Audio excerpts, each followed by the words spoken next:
सामने ही एक आदमी ने गोली चलाकर किसी की हत्या कर दी थी।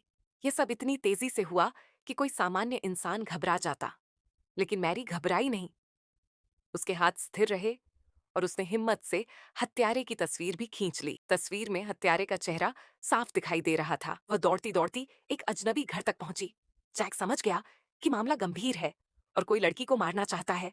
उसने तुरंत शिकारी बंदूक निकाली, उसमें गोली भरी और तैयार हो गया।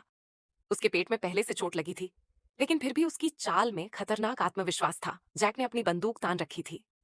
कातिल ने बंदूक की ताकत देखी। कातिल ने घर का फोन काट दिया और जैक का मोबाइल भी ले लिया। फिर उसने कहा, लड़की ने मुझे बंदूक से मारते देखा है। अब वह जिंदा रही तो मुझे जेल हो जाएगी। जैक की टांग ठीक से काम नहीं कर रही थी। उसने मैरी से तौलिया और एक बल्ब लाने को कहा। मैरी ने बल्ब लाकर दिया। जैक ने बल्ब को तोड़ा और उसके कांच के टुकड़े सीढ़ियों पर बिखेर दिए। मैरी ने फिल्म रोल जैक को सौंप दिया ताकि सबूत बचा रहे। जैक ने उसे सील कर दिया। इसी बीच कातिल को एक पापा स्वीकार पत्र मिला। उसमें लिखा था कि जैक का एक बेटा था जो खेत में बिछाई गई तारों पर फिसलकर पत्थर से टकराया और मर गया। उसकी पत्नी सदमे में उसे छोड़कर चली गई। इस हादसे के बाद जैक टूट चुका था। मैरी ने उसकी तकलीफ समझी और कहा, अगर आप चाहें तो मैं आपको अपना पिता मान सकती हूँ।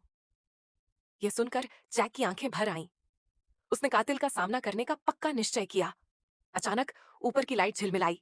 जैक को याद आया कि जनरेटर का तेल खत्म हो चुका है। जल्द ही घर में अंधेरा हो जाएगा। ऐसे में मैरी की सुरक्षा और कठिन हो जाएगी। जैक ने उसे खिड़की से भागने दिया ताकि वह पुलिस तक पहुंच सके। कातिल ने पुलिस पर गोली चलाई और एक जवान घायल हो गया। कातिल अंदर घुस आया। जैक ने बालकनी से बंदूक तानकर उसे धमकाया। दोनों आमने सामने खड़े रहे। कातिल समझ गया, लेकिन मैरी छुपी रही। कातिल गुस्से में आकर ऊपर चढ़ा। जैक ने खिड़की से घुसकर उसे लात मारी और सीढ़ियों से गिरा दिया। तभी बाहर एक कार आई। उसमें जैक की पत्नी थी, लेकिन अंदर आते ही कातिल ने उसे बंधक बना लिया। जैक अपनी पत्नी की जान खतरे में नहीं डालना चाहता था। उसने मैरी को बंदूक सौंपी और कहा, गोली चलाने से पहले निशाना पक्का लगाना। कातिल ने गुस्से में जैक के घुटने पर गोली चला दी। फिर मैरी को धमकाया, लेकिन तभी बिजली गुल हो गई। अंधेरे का फायदा उठाकर जैक ने अपनी पत्नी को छुड़ाया और कातिल की धमनी पर चाकू घोंप दिया।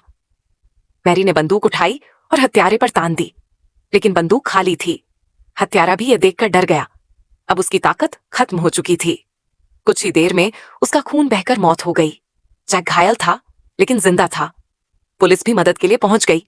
इस खतरनाक रात ने सबकी जिंदगी बदल दी।